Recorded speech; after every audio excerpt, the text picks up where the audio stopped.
So when it comes to story-driven stuff like an RPG, I'm not usually one to be like, wow, this story made for kids is still great even for adults, but when there's a noose and gang violence and chalk outlines of a dead toad, can I get away with it? I can get away with it, right? No? It's still weird to say.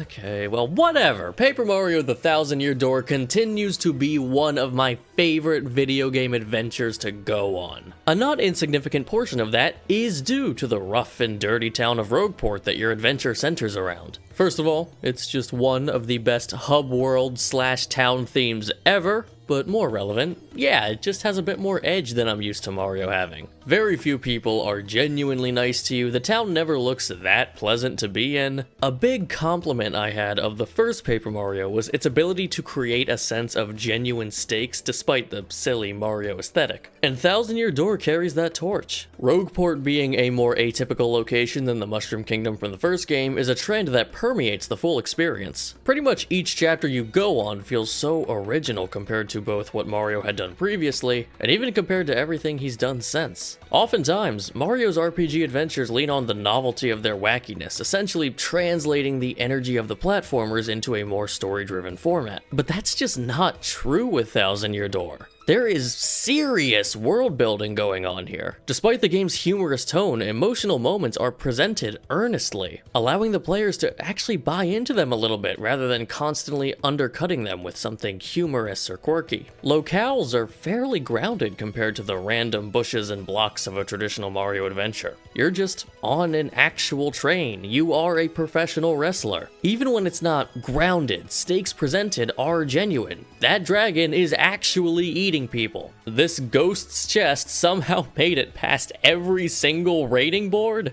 Twice? Are boobs just completely okay for kids to see as long as they don't have nipples? That's not how I thought it worked, at least. Although talking about the partners in this game, best cast of characters a Mario game has ever offered? I mean, I guess it's like what game even competes, but still, they have just the right balance of familiar Mario elements while still having quirks that make them completely stand out. Their abilities are getting a bit more wild and weird compared to the first game. They talk a lot more than most party members in Mario games.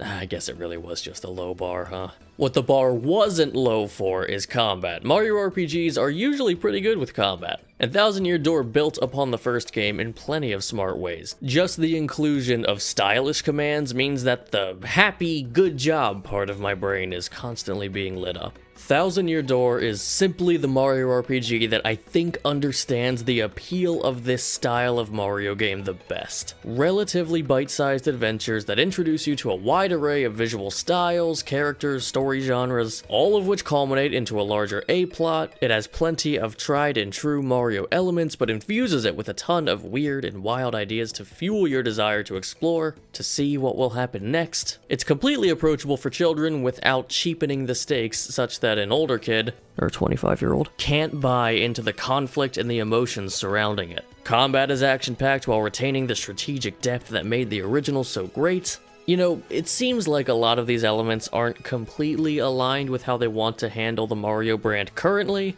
and I gotta be honest, I don't care. Thousand-Year Door is so engrossing and fulfilling of an experience that I am perfectly happy having it as my Mario RPG of choice for the rest of my days. A common theme you see when you get this high up on my list? Contentment. I don't even have a desire for more. This one's enough for me.